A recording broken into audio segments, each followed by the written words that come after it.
The way that you move in and you come through from a very small space through the entrance down, and then you start simulating through a different route. So you've got all of these tiny small rooms, information in each of them, restricted, but just really fascinating little snippets of information about people who've worked here.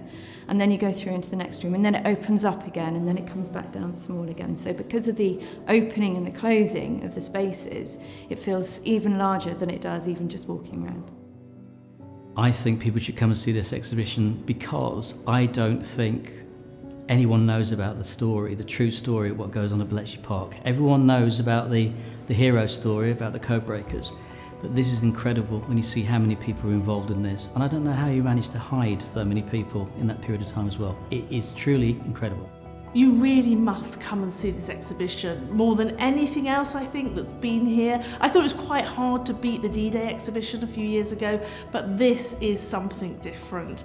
And it's a really interactive, it draws you in, and it actually connects history to the modern day. And I wasn't expecting to find that.